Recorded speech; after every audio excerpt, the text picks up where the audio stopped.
नमस्कार, स्वागत है आपका आपके अपने channel health and medicine Hindi में। डायबिटीज के चैप्टर 18 में आज हम बात करेंगे डायबिटिक हार्ट डिजीज, यानी कि डायबिटीज की वजह से हमारे हार्ट में क्या प्रॉब्लम्स हो सकती है, उसे किस तरह से रोका जाए, किस तरह से मैनेज किया जाए, उसके बारे में। वीडियो शुरू करने से पहले पिछले वीडियो की अपडेट दे देता हूं। पिछले वीडियो में यानी कि डायबिटीज के चैप्टर 17 में हमने बात की थी डायबिटिक न्यूरोपैथी, यानी कि डायबिटीज की वजह से हमारी नर्वस सिस्टम किस तरह से नेगेटिवली अफेक्ट होती है उसके बारे में। वीडियो की लिंक आपको नीचे डिस्क्रिप्शन में और ऊपर आई बटन पर मिल जाएगी। हार्ट डिजीज होना काफी ज्यादा सीरियस और कॉमन भी है, क्योंकि यह एक लीडिंग कॉज ऑफ डेथ है, यानी कि पूरी दुनिया में बीमारियों की वजह से जो भी मौतें होती है उनमें से ज्यादातर डेथ्स हार्ट डिजीज की वजह से होती है।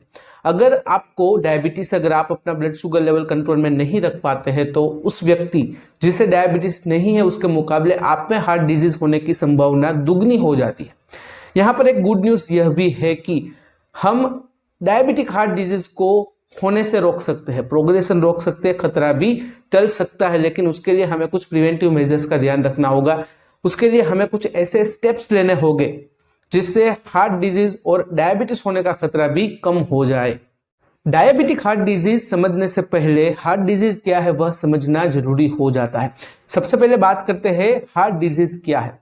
कोई भी इंटरनल या फिर एक्सटर्नल फैक्टर की वजह से जब हमें हार्ट संबंधित समस्या होती है तो उसे हम कहते हैं हार्ट डिजीज। हार्ट डिजीज से मिली जुली एक और टर्म है जिसे हम कहते हैं कार्डियोवास्कुलर डिजीज। कार्डियोवास्कुलर डिजीज में सभी प्रकार के हार्ट डिजीज, स्ट्रोक्स और ब्लड वेजल से जुड़े हुए डिजीज का समावेश होता है। इन सब में सबसे ज्यादा कॉमन है कोरोनरी आर्टरी डिजीज, जिसमें हमारा ब्लड फ्लो नेगेटिवली अफेक्ट होता है। जब हमारी ब्लड वेजल्स सिकुड़ने लगती है, जब हमारी ब्लड वेजल्स के अंदर प्लेक का निर्माण होता है, तो जो ब्लड फ्लो प्रॉपर्ली होना चाहिए वो प्रॉपर्ली नहीं रहता, वो नेगेटिवली अफेक्ट होता है, जिसकी वजह से हार्ट डिजीज और कार्डियोवास्कुलर डिजीज होने की संभावना काफी ज्यादा हो जाती है। अब बात करते हैं हार्ट डिजीज और डायबिटीज के बीच में क्या लिंक है। अनकंट्रोल ब्लड ग्लूकोज लेवल की वजह से हृदय संबंधित जो भी ब्लड वेजल्स है, हृदय संबंधित जो भी नर्व्स है, जब वह नेगेटिवली अफेक्ट होती है तो हार्ट डिजीज होने का खतरा काफी ज्यादा बढ़ जाता है। अनकंट्रोल ब्लड शुगर लेवल और ब्लड प्रेशर भी एक दूसरे के साथ लिंक है। मसलन कि जिस व्यक्ति को डायबिटीज है, अगर वह व्यक्ति अपना ब्लड शुगर लेवल कंट्रोल में नहीं रख पाता है तो ज्यादा ऐसे चांसेस है कि वह व्यक्ति अपना ब्लड प्रेशर भी कंट्रोल में नहीं रख पाएगा। जितना ब्लड प्रेशर अनियंत्रित ज्यादा रहता है उतना ही ज्यादा चांसेस है हमारी हार्ट हेल्थ बिगड़ने का। अब बात करते हैं किस तरह से हाई ब्लड ग्लूकोज लेवल हमारे हार्ट को अफेक्ट करता है। जितने लंबे समय तक किसी व्यक्ति के अंदर ब्लड ग्लूकोज लेवल अनियंत्रित रहता है उतने ही ज्यादा चांसेस है हृदय संबंधित जो ब्लड वेजल्स है, जो नर्व्स है, उसके डैमेज होने का। जैसे जैसे ब्लड वेजल्स और नर्व्स डैमेज होती जाती है वैसे वैसे हृदय संबंधित समस्या होने का खतरा भी बढ़ता जाता है। डायबिटीज की वजह से कुछ दूसरी कॉम्प्लिकेशंस जो रिस्क फैक्टर्स के अंदर तब्दील होती है उसकी वजह से भी हृदय संबंधित समस्या होने का खतरा बढ़ जाता है, जिसमें पहली कॉम्प्लिकेशन है हाई ब्लड प्रेशर।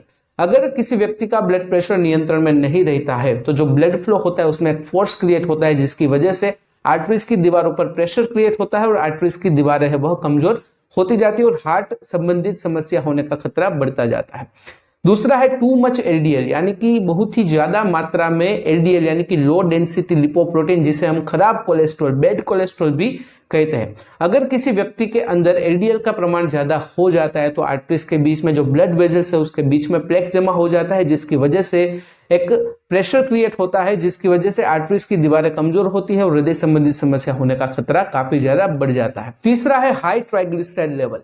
ट्राइग्लिसराइड हमारे खून में मौजूद एक फैट है। खराब लाइफस्टाइल और दूसरे फैक्टर्स की वजह से जब हमारे शरीर में, जब हमारे खून में ट्राइग्लिसराइड का लेवल बढ़ जाता है तब हमारी आर्टरीज सख्त हो जाती है, जिसकी वजह से जो फ्लेक्सिबिलिटी होनी चाहिए आर्टरीज की वह खत्म हो जाती है और उसकी नेगेटिव इफेक्ट ब्लड फ्लो पर होती है, जिससे हार्ट डिजीज होने का खतरा काफी ज्यादा हो जाता है।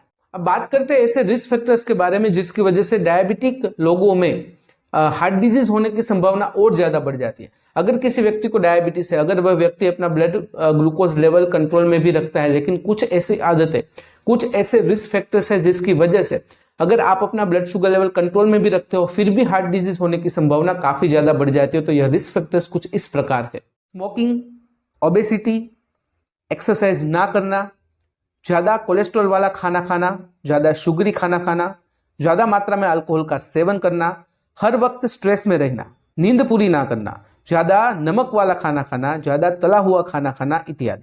अब बात करते हैं ऐसे कुछ टेस्टिंग मेजर्स के बारे में जिसकी मदद से हम पता लगा पाते हैं कि हमारा हार्ट अच्छे से फंक्शन कर रहा है कि नहीं कर रहा है।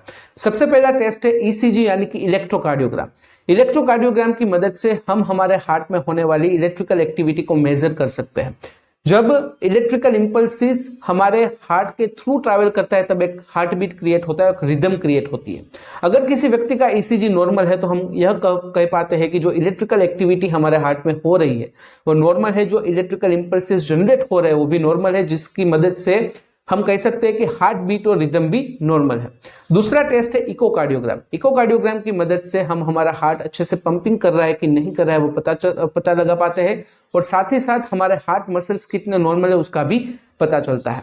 तीसरा टेस्ट है टीएमटी यानी कि ट्रेडमिल टेस्ट। ट्रेडमिल टेस्ट की मदद से जब हम हार्ड वर्क करते हैं तब हमारा हार्ट कितना नॉर्मली फंक्शन करता है उसके बारे में पता लगा पाते हैं। अब बात करते हैं कि किस तरह से डायबिटिक लोग अपने हार्ट की केयर कर सकते हैं। सबसे जरूरी अगर कोई चीज है तो वो है अपनी लाइफस्टाइल में सकारात्मक बदलाव लाना। अगर आप खराब लाइफस्टाइल जी रहे हो तो आपको अच्छी लाइफस्टाइल में उसे तब्दील करना है, जिसके लिए आपको कुछ इन बातों का ध्यान रखना होगा। सबसे पहली चीज है हेल्दी डाइट लेना। हेल्दी डाइट का मतलब है कि आपको बैलेंस डाइट लेनी है जिसमें पर्याप्त मात्रा में कार्बोहाइड्रेट, प्रोटीन और फैट शामिल हो। आपको fresh fruits, fresh vegetables, lean protein और होल ग्रेन पर ज्यादा फोकस करना है। बाहर का तला हुआ खाना, मैदे वाला खाना, कोलेस्ट्रॉल वाला खाना आपको नहीं खाना है। साथ ही साथ अगर आप स्मोकिंग कर रहे हो, अगर आप तंबाकू खा रहे हो तो उसे भी आपको बंद करना है। दूसरी चीज है हेल्दी वेट मैनेज करना। अगर आप ओबेस हो, अगर आप ओवरवेट हो तो सबसे पहली प्रायोरिटी अगर आपकी हो कोई तो वो है हेल्दी वेट को मैनेज करना। अगर आप थोड़ा भी अपना वेट कम करोगे तो उसके सामने आपका ट्राइग्लिसराइड लेवल, आपका एलडीएल और आपका ब्लड शुगर लेवल भी अच्छे से मैनेज हो पाएगा, जो एक पॉजिटिव साइन है। तीसरा है फिजिकली एक्टिव रहना। आप फिजिकली एक्टिव रहकर भी अपना ब्लड शुगर लेवल कंट्रोल में कर सकते हो, अपने हार्ट की हेल्थ को भी इंप्रूव कर सकते हो। देखिए, अगर आप दिन में 30 मिनट भी मॉडरेट एक्टिविटी करते हो, चाहे आप रनिंग करो, वॉकिंग करो या कोई भी स्पोर्ट्स एक्टिविटी करो, लेकिन अगर आप दिन में कम से कम 30 मिनट की अगर मॉडरेट एक्टिविटी करते हो तो हार्ट डिजीज होने के चांसेस बहुत ही ज्यादा कम हो जाते हैं। चौथी चीज है मैनेज एबीसी। ए का मतलब है एबनसी टेस्ट, यानी कि आपको समय समय पर अपना ब्लड ग्लूकोज लेवल चेक करते रहना है। बी मतलब ब्लड प्रेशर। आपको अपना ब्लड प्रेशर लेवल 140/90 mmHg के अंदर रखना है। सी मतलब कोलेस्ट्रॉल। आपको अपना कोलेस्ट्रॉल लेवल भी कंट्रोल में रखना है। पांचवा है स्ट्रेस मैनेज करना। जितना ज्यादा आप स्ट्रेस लोगे उतना ही ज्यादा चांसेस है ब्लड शुगर लेवल हाई होने के, और जितना ज्यादा ब्लड शुगर लेवल हाई होगा उतना ही ज्यादा चांसेस है ब्लड प्रेशर बढ़ने का और साथ ही साथ हृदय संबंधित समस्या होने का। इसलिए सबसे जरूरी है कि आपको अपना स्ट्रेस कम करना है। छठा है मेडिसिन। अगर आप अपना ब्लड प्रेशर कंट्रोल में नहीं रख पाते हो, अगर आप अपना ब्लड शुगर भी कंट्रोल में नहीं रख पाते हो तो डॉक्टर्स आपको कुछ मेडिसिन प्रिस्क्राइब करके देंगे जिसका सेवन आपको समय समय पर करना है और स्किप नहीं करना है। देखिए, यहाँ पर ऐसा भी नहीं है कि आपको सिर्फ और सिर्फ मेडिसिन पे ही भरोसा करना है। आपको हो सके उतना नेचुरली ब्लड प्रेशर कम करने की ट्राई करना है, naturally blood sugar level control करने की ट्राई करना है। अगर आप अपना ब्लड प्रेशर कंट्रोल में नहीं रख पाते हो, अगर आप अपना ब्लड शुगर लेवल कंट्रोल में नहीं रख पाते हो, आपका कोलेस्ट्रॉल लेवल भी ज्यादा है, तो आपको हार्ट संबंधित समस्या होने का खतरा बहुत ही ज्यादा होगा, जिसकी वजह से स्ट्रोक या फिर हार्ट अटैक आने के भी चांसेस हो सकते हैं। तो ऐसी कुछ चेतावनियां हमें पता होनी चाहिए कि अगर ऐसा कुछ होता है तो हमें तुरंत ही डॉक्टर या फिर अस्पताल का संपर्क करना है। तो ये चेतावनी कुछ इस प्रकार है। छाती में दबाव होना, छाती में दर्द होना, एक या दोनों हाथों में दर्द होना, सांस लेने में परेशानी होना, सिर घूमने लगना, चक्कर जैसा आना, पसीना होना, बहुत ज्यादा थकान महसूस होना, हाथ पैर चेहरा इत्यादि सुन्न हो जाना, बोलने में परेशानी होना, स्पष्ट दिखाई देने में प्रॉब्लम होना, अपने आप को बैलेंस ना कर पाना इत्यादि। अगर इनमें से एक या फिर अधिक चेतावनियां आपकी बॉडी आपको देती है तो आपको तुरंत ही डॉक्टर या फिर अस्पताल का संपर्क करना है। तो यह थी पूरी जानकारी डायबिटिक हार्ट डिजीज के बारे में। आगे चैप्टर 19 में हम बात करेंगे डायबिटिक डेंटल प्रॉब्लम के बारे में, यानी कि डायबिटीज की वजह से हमारे दांतों में, हमारे मसूड़ों में कौन कौन सी प्रॉब्लम्स हो सकती है उसके बारे में। तो अभी के लिए बस इतना ही। आज का वीडियो ध्यान से देखने और सुनने के लिए आपका धन्यवाद। जय हिंद, जय भारत।